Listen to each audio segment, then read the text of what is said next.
നമസ്കാരം. Malayali from UK ICC T20 world cup ന്യൂസിലേക്ക് സ്വാഗതം. T20 വേൾഡ് കപ്പിലെ ഫസ്റ്റ് സെമിയിൽ ഇന്ന് സൗത്ത് ആഫ്രിക്ക ന്യൂസിലാൻഡിനെ നേരിടും. കൊൽക്കത്തയിൽ ഈഡൻ ഗാർഡൻസിൽ ഇന്ത്യൻ ടൈം വൈകുന്നേരം 7 മണിക്കാണ് കളി നടക്കുന്നത്. ഇപ്പോൾ സൗത്ത് ആഫ്രിക്കയും ന്യൂസിലാൻഡും തമ്മിലുള്ള ഒരു പവർ അനലൈസിസ് നമുക്ക് നോക്കാം. സൗത്ത് ആഫ്രിക്കയിലേക്ക് വന്നാൽ ബാറ്റിങ്ങിൽ ടോപ്പ് ഓർഡർ അതിവേഗം സ്കോർ ചെയ്യാൻ കഴിവുള്ളവരാണ്. പവർ പ്ലേ പോലുള്ള സമയങ്ങളിൽ അതിവേഗത്തിൽ അവർക്ക് റൺ കണ്ടെത്താൻ സാധിക്കുന്നത് കൊണ്ട് തന്നെ മികച്ച ഒരു ബാറ്റിംഗ് ലൈനപ്പ് തന്നെയാണ് സൗത്ത് ആഫ്രിക്കയ്ക്കുള്ളത്.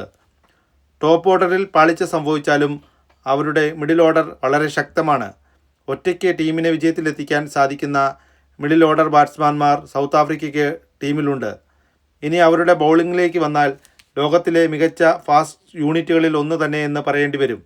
എല്ലാ ബൗളേഴ്സും തന്നെ ഡെത്ത് ഓവറുകളിൽ പേസും യോർക്കറുകളും എറിയുന്നതിൽ മുൻപന്തിയിൽ ഉള്ളവരാണ്. അതേപോലെ പവർ പ്ലേക്ക് വിക്കറ്റ് എടുക്കാനുള്ള കഴിവ് എടുത്തു പറയേണ്ടതാണ്. ഫീൽഡിങ്ങിലേക്ക് വന്നാൽ വളരെ നല്ല ഒരു ഫീൽഡിംഗ് സെറ്റപ്പ് തന്നെയാണ് ഉള്ളത്. റൺഔട്ട് ചാൻസസ് വിക്കറ്റാക്കി എടുക്കാൻ കഴിവുള്ള ഫീൽഡേഴ്സാണ് സൗത്ത് ആഫ്രിക്കയ്ക്കുള്ളത്. ഈ ടീമിൻ്റെ ഏറ്റവും വലിയ വീക്ക് പോയിന്റ് എന്ന് പറയുന്നത് ക്രിട്ടിക്കൽ മാച്ചുകളിലെ പ്രഷർ ടീമിൻ്റെ പെർഫോമൻസിനെ ബാധിക്കുന്നു എന്നതാണ്. ന്യൂസിലൻഡ് ടീമിലേക്ക് വന്നാൽ വളരെ നല്ല ഒരു ടോപ്പ് ഓർഡർ തന്നെയാണ് ഇവർക്കുള്ളത്. സാഹചര്യത്തിനനുസരിച്ച് ടോപ്പ് ഓർഡറും മിഡിൽ ഓർഡറും ടീമിനെ മുന്നോട്ട് കൊണ്ടുപോകുന്നു. വലിയ മാച്ചുകളിൽ ടീമിനെ വിജയത്തിലെത്തിപ്പിക്കാൻ കഴിവുള്ള ബാറ്റ്സ്മാൻമാർ ഉള്ള ഒരു ടീം തന്നെയാണ് ന്യൂസിലൻഡിൻ്റേത് എന്ന് തന്നെ പറയണം. ബൗളിങ്ങിലേക്ക് വന്നാൽ ക്യാപ്റ്റൻസി മികവിൽ നല്ല ബൗളിംഗ് റൊട്ടേഷൻ കൊണ്ടുവരികയും ഫേസും സ്വിങ്ങും സീമും ഉപയോഗപ്പെടുത്തുന്നതിൽ ബൗളേഴ്സ് മുൻനിരയിൽ തന്നെയാണെന്ന് തന്നെ പറയണം. സ്പിൻ പ്ലസ് ഫേസ് ഉപയോഗിക്കുന്നത് കൊണ്ട് തന്നെ ഡെത്ത് ഓവറുകളിൽ മിന്നും പ്രകടനമാണ് ഇവർ കാഴ്ചവെക്കുന്നത്. പുറകോട്ട് നോക്കിയാൽ ICC ടൂർണമെൻറ്റ്സിലെല്ലാം തന്നെ സെമിയിലും ഫൈനലിലും എത്തുന്ന ഏക ടീം ന്യൂസിലാൻഡ് തന്നെയാണ്. അതേപോലെ എല്ലാ ക്രിട്ടിക്കൽ മാച്ചുകളിലും വിൻ ചെയ്യുന്ന ചരിത്രവും ന്യൂസിലാൻഡിനുണ്ട്. ഇവരുടെ വീക്ക്നെസ് എന്ന് പറയുന്നത് ഹിറ്റിംഗ് ഡെപ്ത് സൗത്ത് ആഫ്രിക്കയേക്കാൾ കുറവാണ്. പക്ഷേ നോക്കൌട്ട് മാച്ചിലെ കളിയിലെ വിന്നിംഗ് ഡെപ്ത് പരിശോധിച്ചാൽ മുൻതൂക്കം ന്യൂസിലാൻഡിന് തന്നെയാണ്. ഇനി രണ്ട് ടീമിൻ്റെയും പ്ലേയിങ് 11 ഒന്ന് പരിശോധിക്കാം.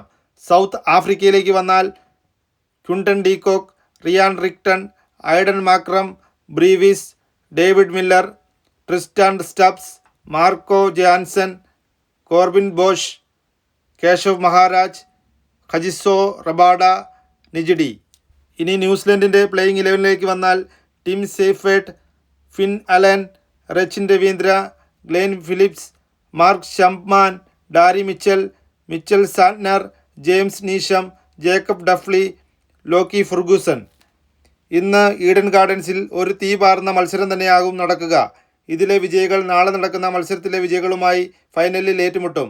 ആരാകും ഇന്നത്തെ മത്സരത്തിലെ വിജയികളെന്ന് കമൻറ്റിലൂടെ എഴുതി അറിയിക്കുക. അപ്പോൾ ഇനിയും അടുത്ത വീഡിയോയുമായി വീണ്ടും കാണാം. Malayali from UK.